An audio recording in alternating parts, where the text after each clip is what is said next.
What is going on, Future Focus family? My name is George. That's Matt. And every day we make videos to help you make money investing. And today we got a lot to talk about. Yo, Matt, how was your weekend, brother? It was cool, but I waited all weekend for this. Oh, you've been waiting for this conversation, huh? All Yeah, a weekend. lot on your mind.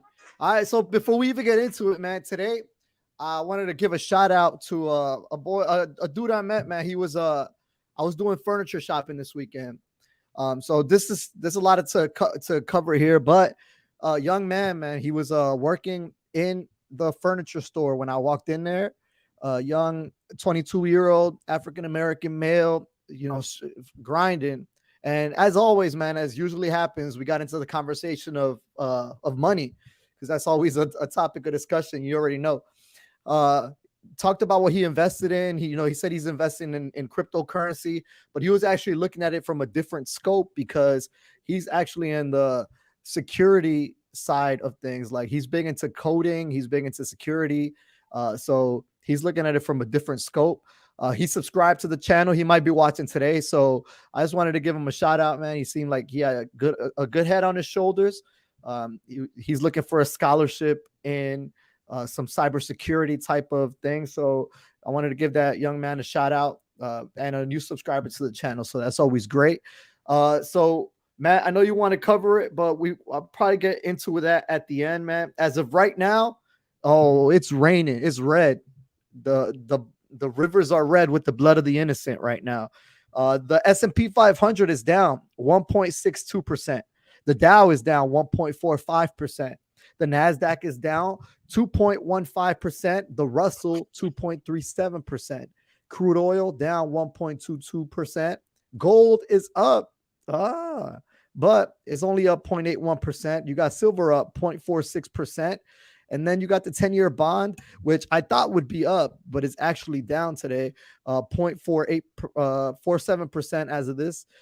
You got the crypto index at negative is negative 3.84%. So it's not being the hedge that we look for either as well. Let me look for the VIX real quick. The VIX, the volatility index, is up 23.55% to 2571. So a lot to unpack, a lot happened this weekend. The first story is going to be the smaller story because you got Evergrand that we're going to get to. I know Matt wants to hit that up. So Matt, any comments before I get into the first story? I'm letting you make the chess move today. All When right. it's So my go, I'm doing queen, 10 diagonals, checkmate. But I'm gonna let you go ahead. Your move. all right. So the first story we're going to talk about is the Homeland Security story. I'm not sure if you saw this weekend, Matt, but Homeland Security inked a deal with Coinbase for its blockchain analytics software. So you have the government Mm. that's making moves with a publicly traded cryptocurrency brokerage firm. If you want to get into the story, the U.S. Department of Homeland Security has signed a deal with Coinbase to use its blockchain tracing software, Coinbase Analytics. The current deal value is 455,000 for 1 year, but it can go up to a total amount of 1.4 million through 2024, according to a government tracker at usaspending.gov. If you've never been to that website, that's a good website to see what your government's spending money on. If extended through 2024, this will be the largest government contract for Coinbase Analytics, according to Tracker Tech Inquiry. The previous agreements have had a maximum ceiling between 29,000 and 695,000. As for the latest deal, Homeland Security Immigration and Customs Enforcement Agency specifically awarded the contract. The agency did not detail the terms of the deal, but said Coinbase software will help support Homeland Security Cybercrime Center. Coinbase is the only vendor who can provide the licenses required by the agency. The Coinbase Analytics platform arose from the company's controversial acquisition. So, other government agencies that have awarded contracts to Coinbase include the Secret Service, the IRS, and the Federal Bureau of Investigations, otherwise known as the FBI. So, what do you think of that news right there, Matt? That is it's partially bullish, but I'm gonna throw it out there. Yes, does it move the needle? It does. It does. But at the end of the day, man, is that the agency that's bailing people out? Is that the agency that everybody runs to for money? Is that the agency that everybody holds their breath for and hopes of what's gonna happen in the next quarter or two? They're not. But is it bullish to a degree? Yeah, it is. But I don't think that's fermented. No, I don't think so. Well, as we usually do, I look at it from the other perspective where you have the US government making moves to, get into the cryptocurrency space. So there's government organizations that are taking this seriously enough to even pay Coinbase to use their service instead of just creating their own. Um, but I mean, you could look at it from any perspective. Do you think it's you? I know you said it's kind of bullish, but you're looking at it. Go Slightly ahead. bullish, short term bullish, yeah. But let's just say let's go with the argument that the USA does indeed turn to crypto and whatever. Does it really even matter? Are they even going to be the reserve currency? We saw what the big dog in the room did. The big dog in the room said, "Get your crap, leave." The new sheriff in town is China. We saw how they treated cryptos. I'm telling you right now, that's going to be the new reserve currency. But before your life is over, China is going to be the new reserve currency. So who's the second place currency now? Do they even matter? I mean, I'm pretty sure you know who it is, but what weight do they hold? None right now, especially with their history. But No, no. So the second place right now, I would say is I want to say it's the euro. I think when you break down the SDR, the euro is second behind it. But every year you see the yuan just getting more and more market share. yeah, But especially with all the geopolitical things going on in Europe. So, I mean, you're right. All right. So the next story is also with Coinbase. So let's see. This is from CoinDesk. So Coinbase, with 9,000 institutions already enlisted, launches Prime out of beta. The new crypto brokerage should further cement the exchange as the leading force in institutional crypto adoption. So Coinbase said Monday it's opening a Prime crypto brokerage to all institutional investors. The line of trading tools professionals investment firms already boast a roster of 9,000 institutions, including hedge funds and family offices, according to data shared during Coinbase's most recent earnings call. Coinbase has long assumed to be a bastion of retail crypto action, and the launch of Prime should further cement the publicly traded exchange as a leading force in institutional crypto adoption. I always think that whenever you get into either the stock market or into uh, crypto at all or any asset class, I think one of the things that you do need to have is institutional interest. I'm not sure if you believe that or not, but I I don't think agree. retail I could agree. do it on its own, and I don't think I agree. institution can do it on its own. I think retail are going to be there because it's crypto and it's attractive right now, but we need institutional investors in there. You know what I mean? Like they're the ones who I think move markets. I don't know if you would agree with that. I agree wholeheartedly, but I'm just gonna throw this out there, and we Go kind of ahead. seeing it now. I'm We love I'm your I'm perspective, Matt. We love your perspective. and I agree with you. My perspective is your perspective on this one, but I'm just gonna throw in there, and we kind of see what happens when you don't. I think it's a three-layer cake, right? We got the retail, we got the institutional, and then boy, we got my favorite, central bank, right? So the sovereign backing, and that's what makes it. I'm gonna save it for the end because boy, I got some things to kick out for the last topic. But you see what happens when you don't get that sovereign backing. Nah, I understand. The next topic of discussion is actually a segue from cryptocurrency because we're in cryptocurrency. We're going to talk about some news from your favorite cryptocurrency. If you're a Bitcoin maximalist, it's Bitcoin. So let's get into it. All right. So Bitcoin falls as much as 10% as risky assets tumble globally. Regulatory concerns intensify. The price of Bitcoin dropped sharply Monday as investors began shedding risk. And before I even continue reading, just know that it wasn't just Bitcoin. Like this is across all the cryptocurrency space. While Bitcoin is often called a safe haven asset, the growing reality is its price tends to go down amid broader declines in risk assets. Bitcoin's rally this year has coincided with the broader risk on rally, and much like stocks, the digital currency is prone to sharp declines in September. Bitcoin lost as much as 10% on Monday morning. It was last down at $43,952.87, but that's probably gone down or gone up another thousand. The broader crypto market is in the red too, with Ether last down 8% to 3,064. This sell-off is the continuation of a well-established pattern where traders can cash their riskier assets to cover margin calls or sit on the sidelines until markets calm down and they feel more comfortable going back into riskier positions. So global equity markets are sliding.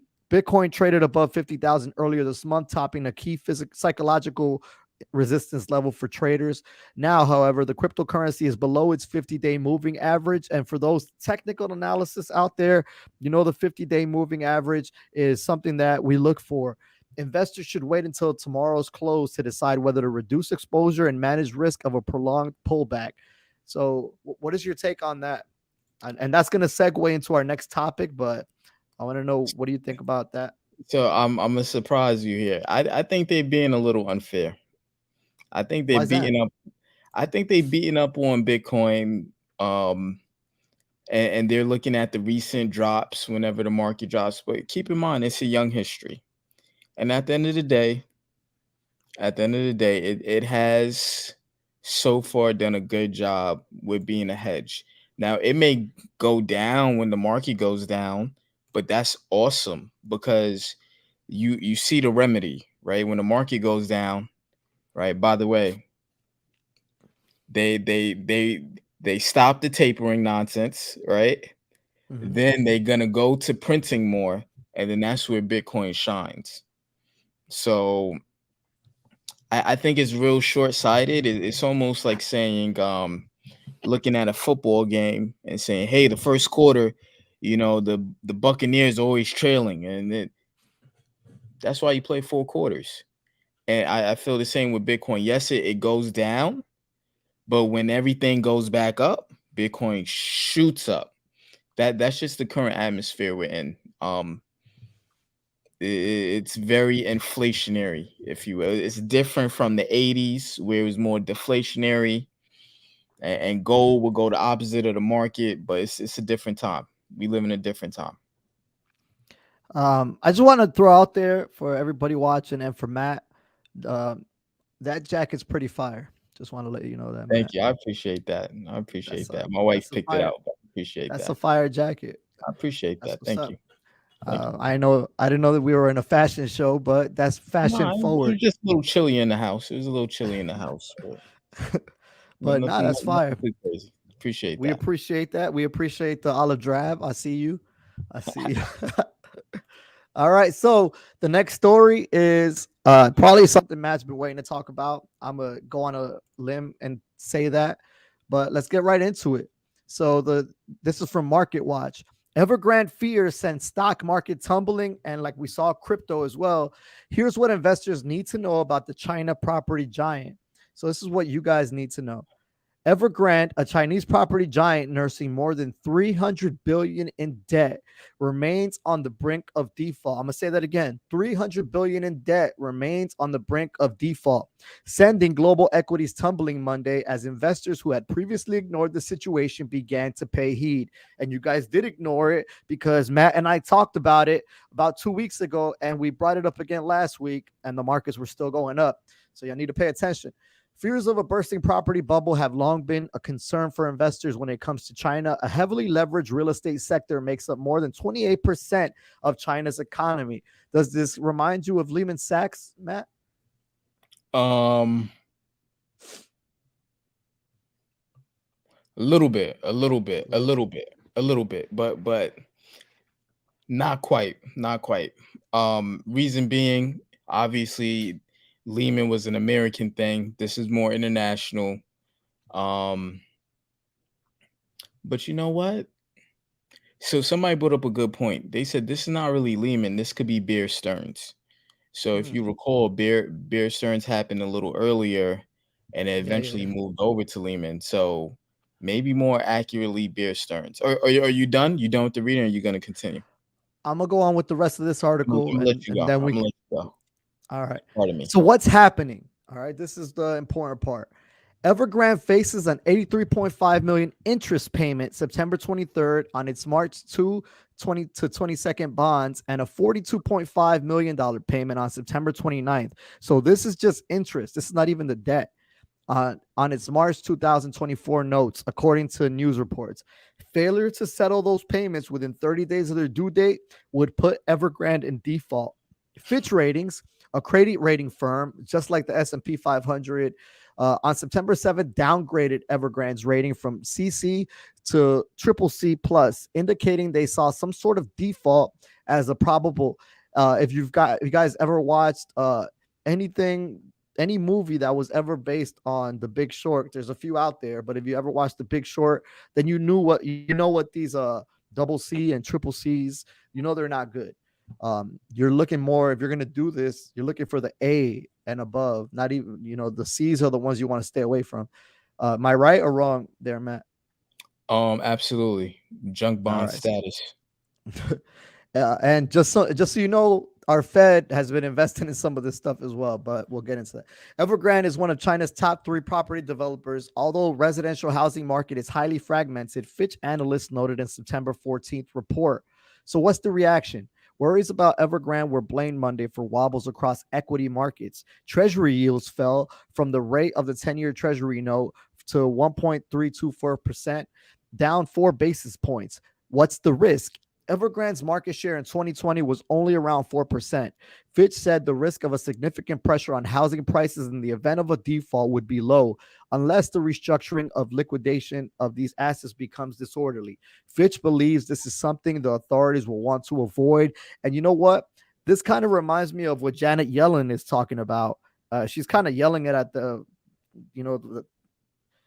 sky, trying to tell the government that we might be in the same situation. Events could broadly rattle investors' confidence in China's property sector and for speculative grade markets broadly. In the event of a restructuring, we expect the bonds to bounce off their lows and contagion to be broadly limited. So investors getting extremely low recovery values, something which would lead to a material loss of investor confidence.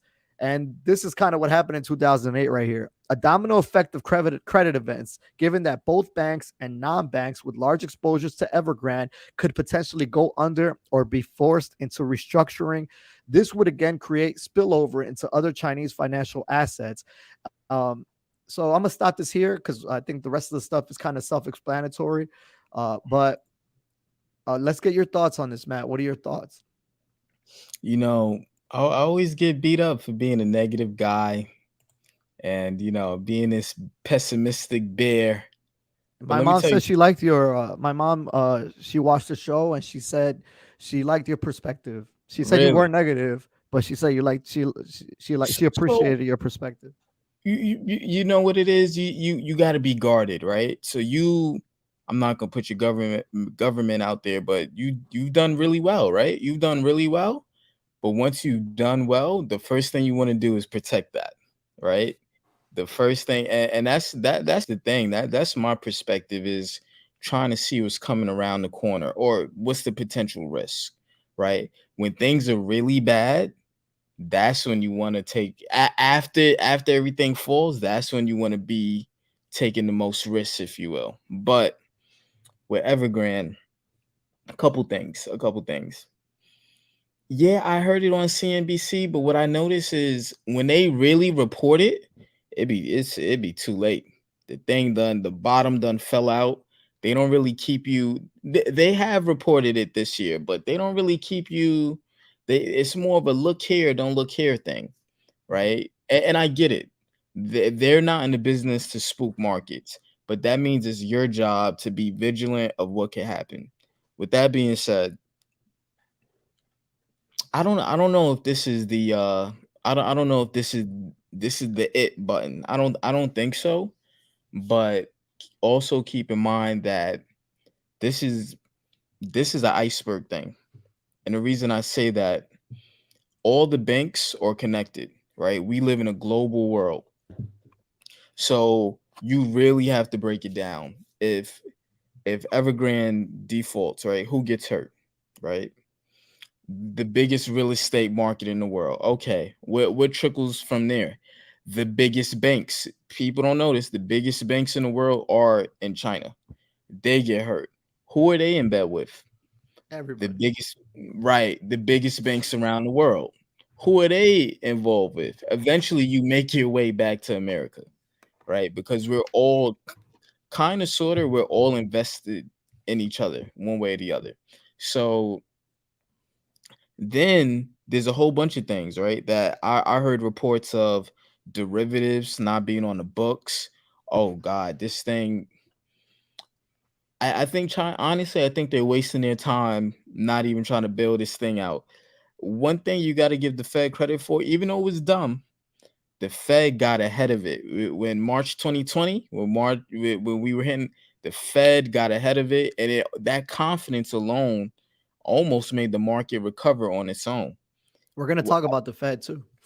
what I foresee is this is gonna get. I'm not gonna say super bad. I'm gonna say mildly bad, but the PBOC is gonna have to step in. They're gonna have to assist in some shape or form, or this.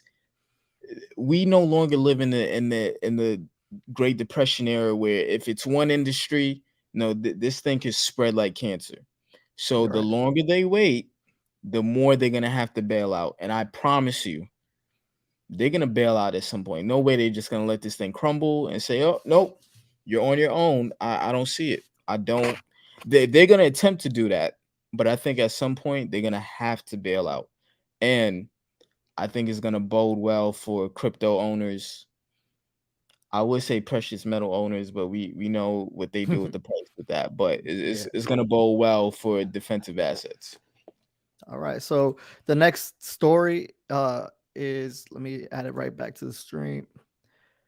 All right. So performing US stocks, this is how it affects you as an investor. Here are the worst performing US stocks as the Evergrand crisis, which we just talked about, rattles investors. So as expected, bond default by real estate company China Evergrand Group led to an early tumble in US stocks today.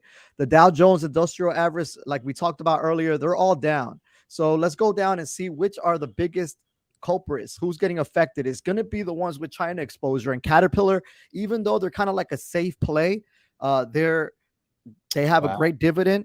Caterpillar, back 2 years ago, I invested in Caterpillar, but they're being one of the most hit companies right now, and because they have a lot of China exposure, so the decline from the 52-week high from Caterpillar, which is supposed to be a defensive play, is 22.4%.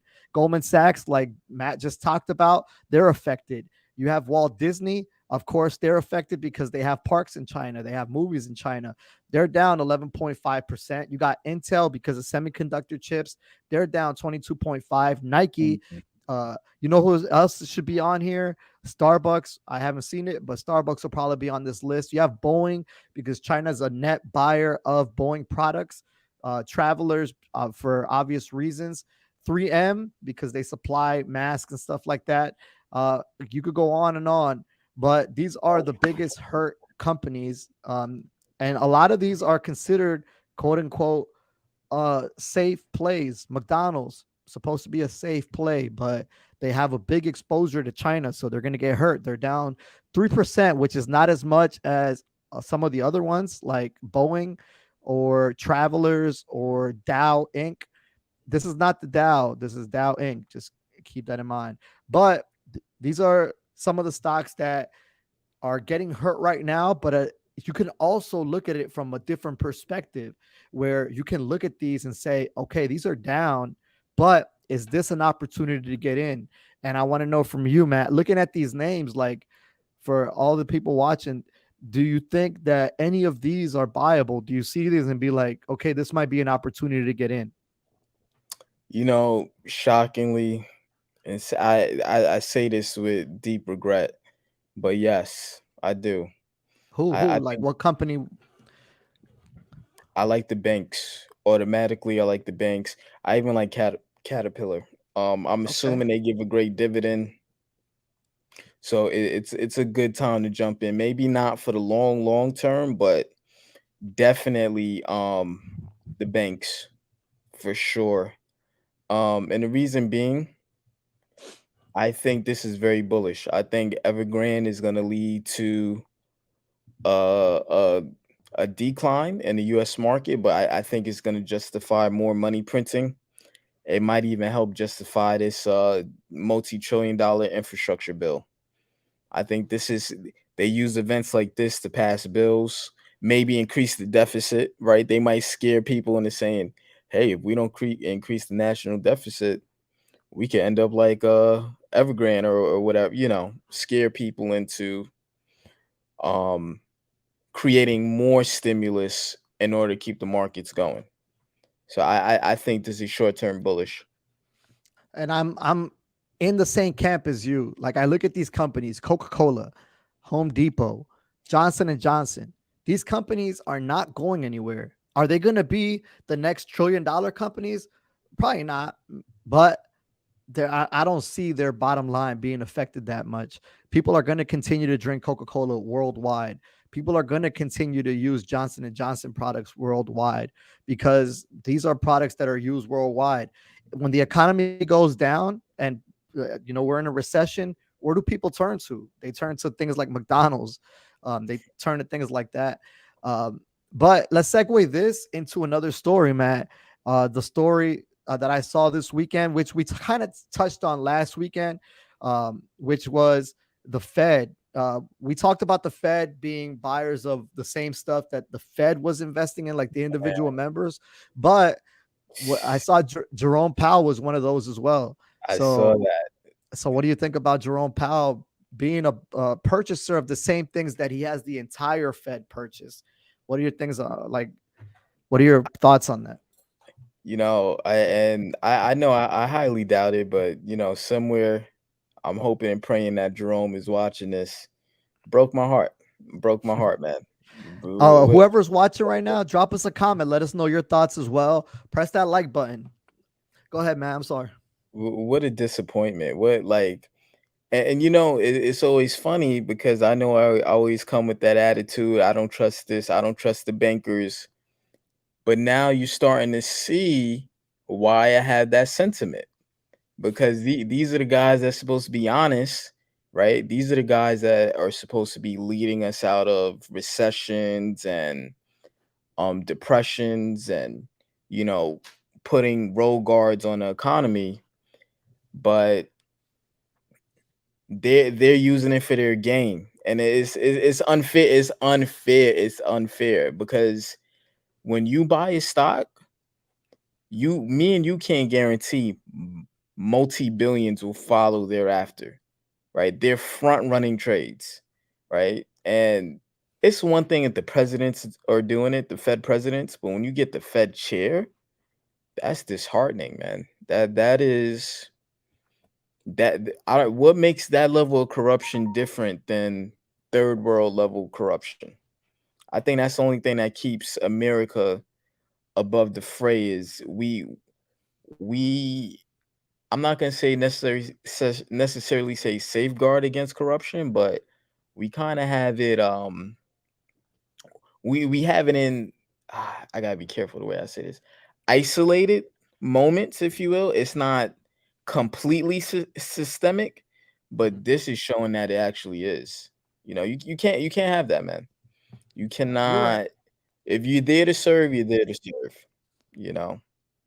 Yeah. So Time for It's your a little favorite sad. segment. I'll be honest. It's time for your favorite segment, Matt. Here we go. Smash or pass. Smash or pass. All right. So give me one, Matt. Let's go. Let's go. Let's get right into it. Oh, Jerome Powell. Jerome Powell. What do you Jerome Powell. I can't look at Jerome Powell. He's not an asset class. Yeah, you can. Yeah, we can smash or pass him.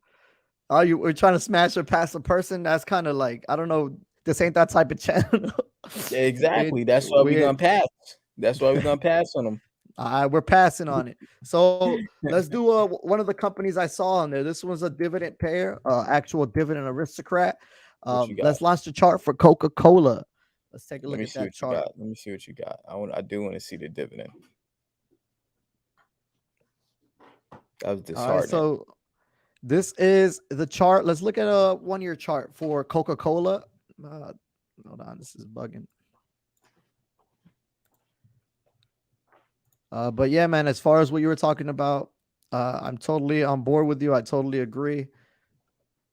Give me a second. This is a 1 hour.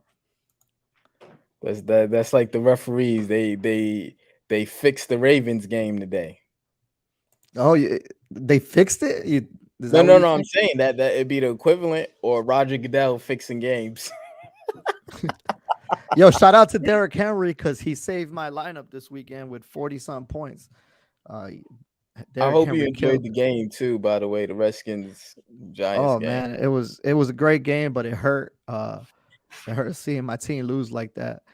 These charts are acting up, but even without looking at the chart, the current price of Coca-Cola is currently 54.24.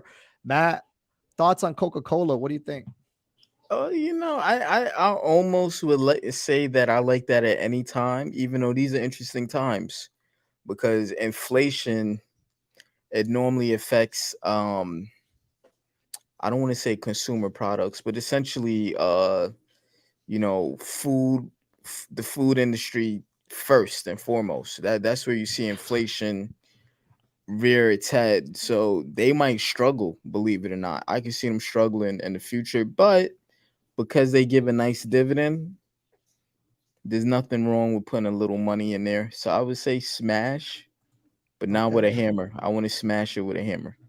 The company's next dividend payment will be 42 cents per share, and that means that it has a trailing yield of 3% at the current share price of $55.65.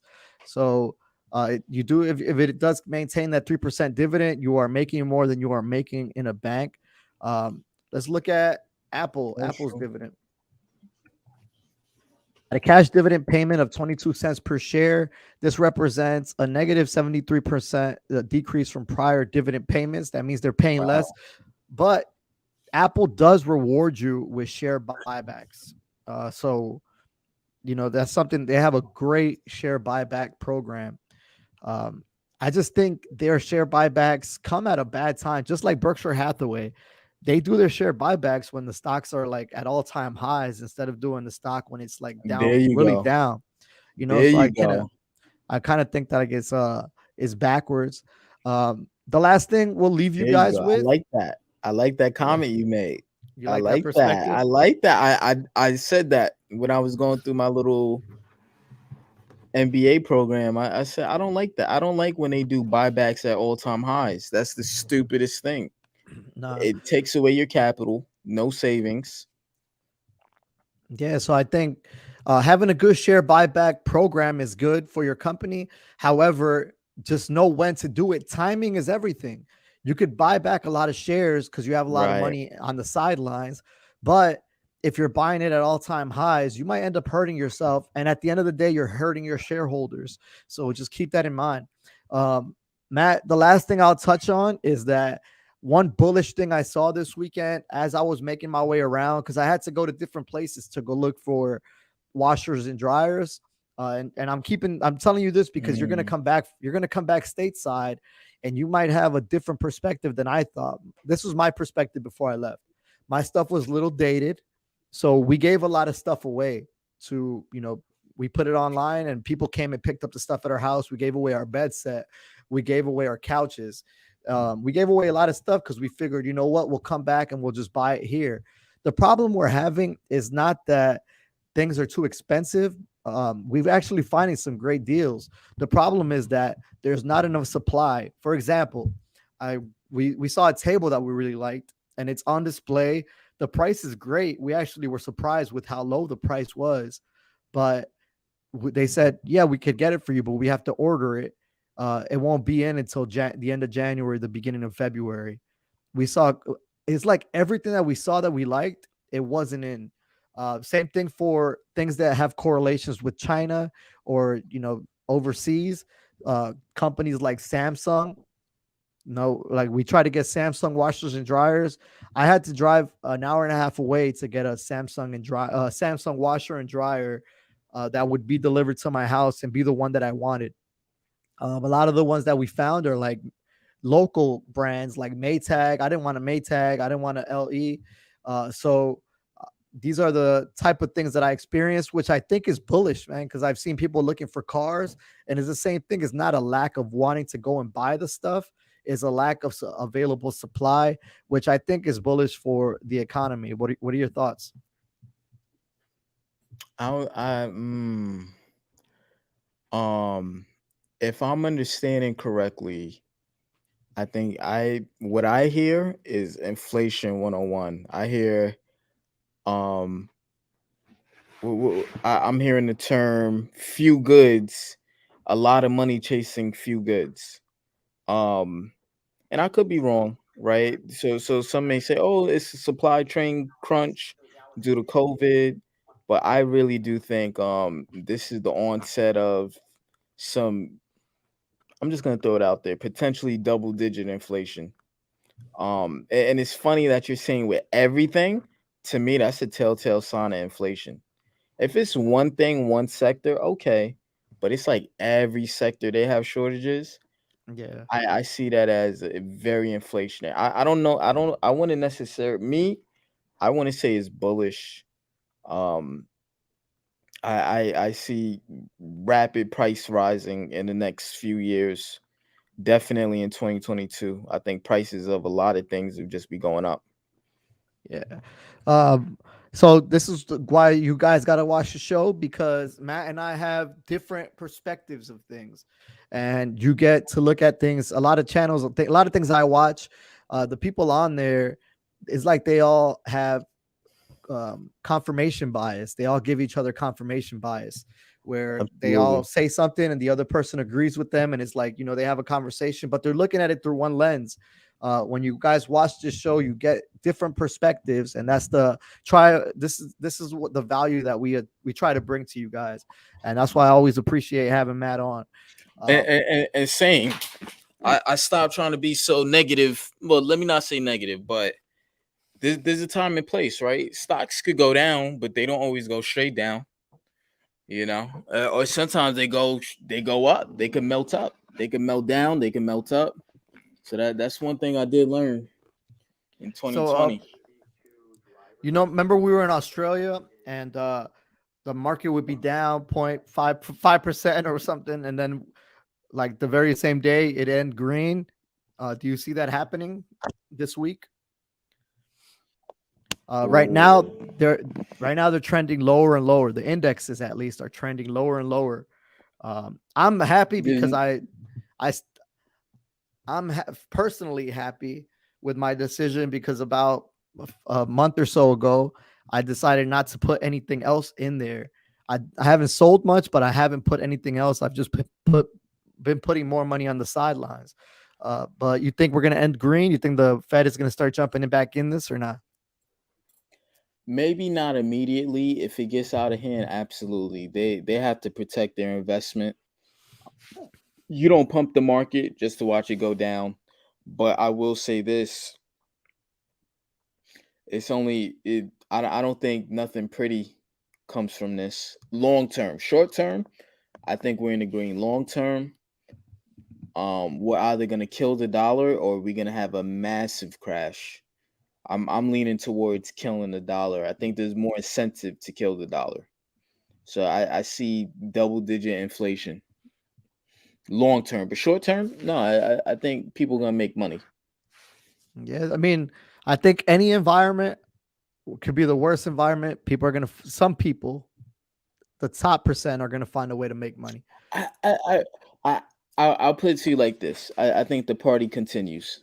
I think that's pretty much the party continues. It continues. It you somebody bumped into the DJ table and it scratched the record a little bit. Yeah. Everybody looked up and said, "Hey, what's?" But the music will continue to play. The cops will come later, but for now, we let the music play. We still party on. My final thoughts on this are just that I think, I mean, right now there's a lot of money on the sidelines. Mm. So I think people are just waiting to see right now. Are we going to buy the dip or not buy the dip? Like people are like, you know, it's like double dutch when you see the girls are like, should I get in? Should I get in? Should I get in? Um, that's what I see kind of happening. We dealing with a lot right now, right? So the Fed was supposed to talk about tapering this week. Supposedly, I've been called that. I called garbage on that, but they're supposed to talk about tapering this week. I don't think we resolved the deficit ceiling yet. We had this infrastructure bill to pass. We had this whole Evergrand thing.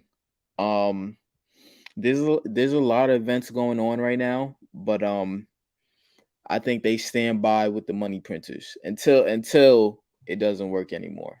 But I think they drew their line in the sand. They drew their line in the sand, or a better expression, I think they made their bed. They're willing to print their way out. Okay. Great perspectives, Matt. Thank you for your time as always. Everybody watching, keep watching. Tell your friends about us. We're trying to bring Mhm. you things from a macro lens, micro lens. We're trying to talk about everything. Matt, we love your perspective. Same, It, same, it, even same. though I don't always agree, still love it. Absolutely, absolutely, absolutely. But as always, invest in us and press that like button. Invest in yourself. Smash that subscribe button. It literally costs you nothing. Until next time, Matt, peace out. Yes, sir. Yes, sir. Yes, sir.